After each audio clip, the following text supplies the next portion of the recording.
Hi guys and welcome to TechFurb.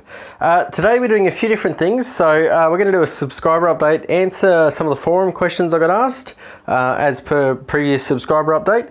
And I'm also doing a kind of wrapping it up with an actual TechFurb video where we do a build of this test bench here. So let's get into it.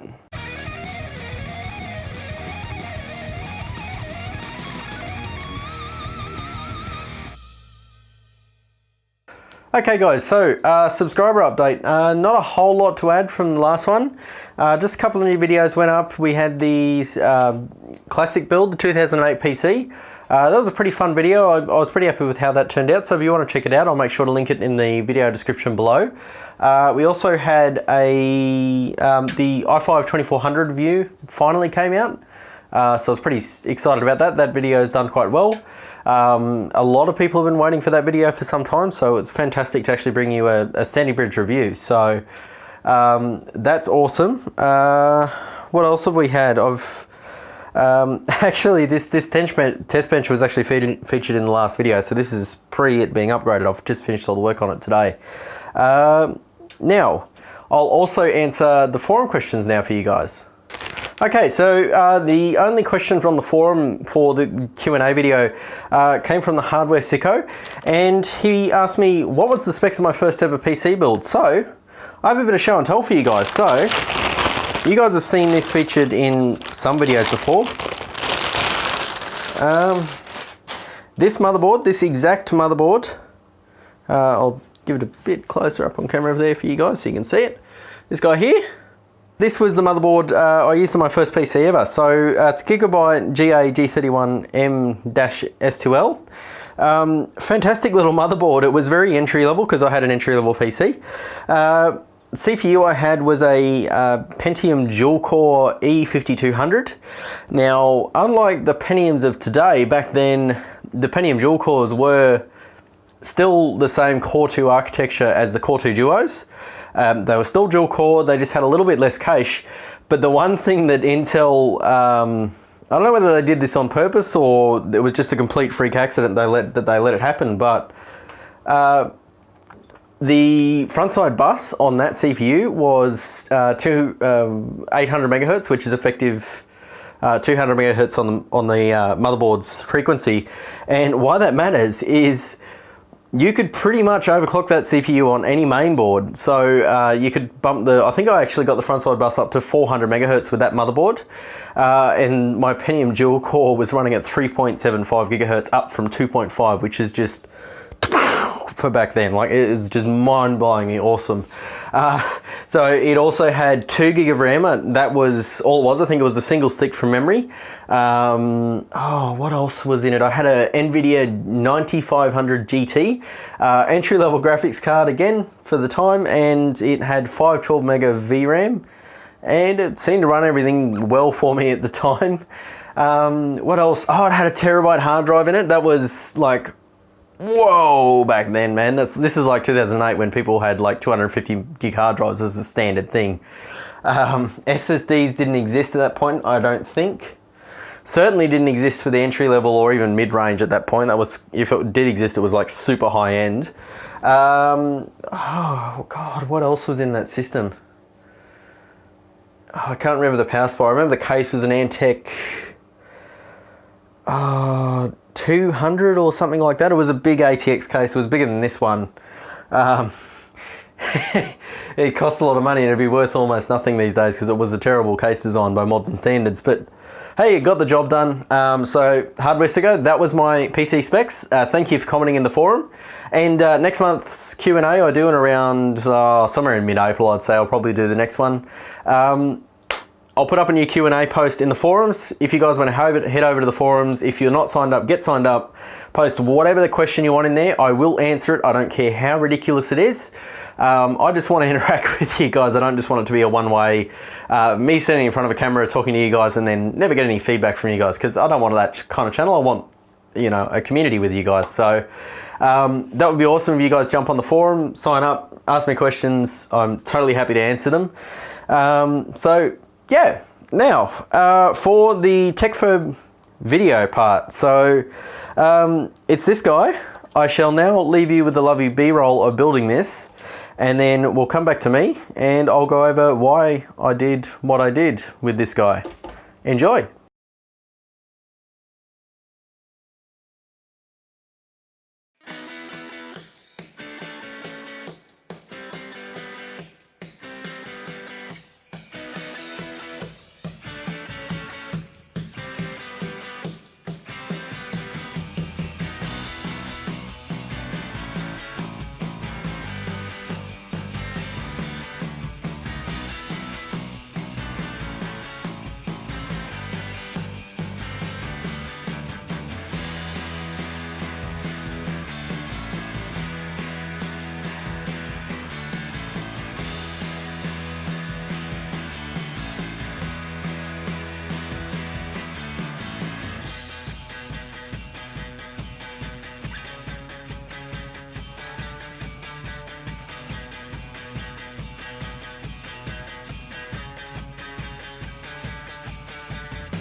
Alright guys, I hope you enjoyed that B-roll. Now, I just wanted to go over kind of why I made the design decisions with this and how much it costs and that sort of stuff. So, first off, if you are running a YouTube channel or you're someone that does tech frequently and you're changing out parts quite often just to test them for whatever reason that may be, you're in a workshop or you're like me, you just have a crazy hobby for computers and you have a bazillion parts lying around.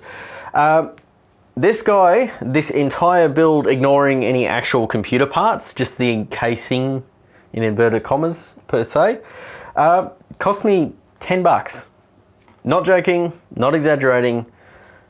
What I paid for was the wood. The wood to make this cost me $10. That's all it is. Just cheap MDF, cheap pine offcuts.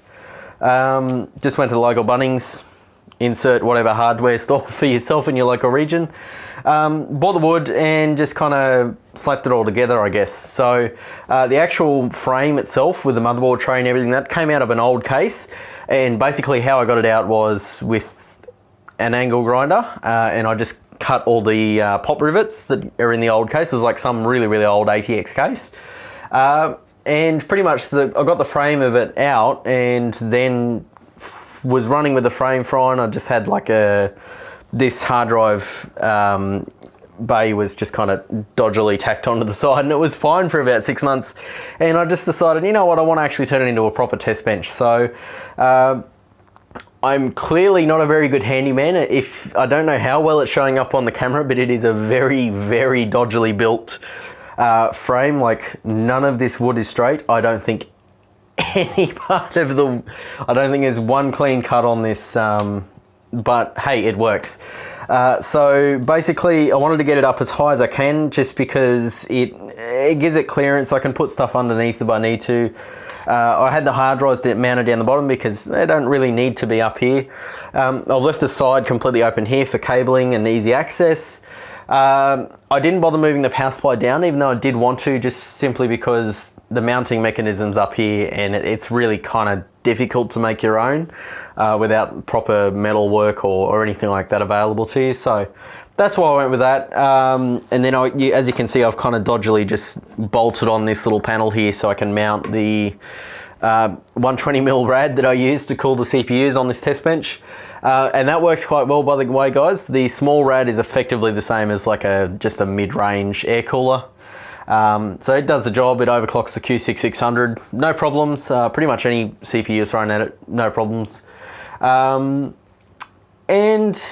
yeah, I'm pretty happy with it. So then on the other side of the panel over there, which you probably can't see, so let's just swing this around. So yes, you can see them on the camera. So these little holes here, I've all drilled them out to mount fans or whatever random things that I want to mount on the side there. And I just also put the panel there because what you can't see from the B-roll is down in the bottom here. It's actually a really good like storage area. So say for example, let's say I had a bunch of graphics cards I was testing at a certain time. I could just sit them underneath here and just stack them up and sit them there. No problems. They're not going to get any static shock because it's wood. So it is ESD safe, I guess. And yeah, that's pretty much why I did this. So I guess, thanks for watching, guys. Bit of a different video. I didn't really want to do a full dedicated video just for this because I think the last time I did it, not a lot of people were interested in it. So I thought, oh, I'll just bundle it in with a subscriber update and do the Q&A for the forum questions. So thanks for watching, guys. Leave a like if you liked it, leave a dislike if you disliked it. Comments down below for any feedback on this test bench. Any random things that you want me to test. I've got a lot of older parts from the Core 2 generation. I now have that Sandy Bridge processor available to me for testing. So if you want me to do testing with that, let me know. And TechFurb forums, of course. Get over there, get signed up, guys. I really want you guys to use that platform. I've spec'd it up with a good VM in Google Cloud so it can handle the traffic.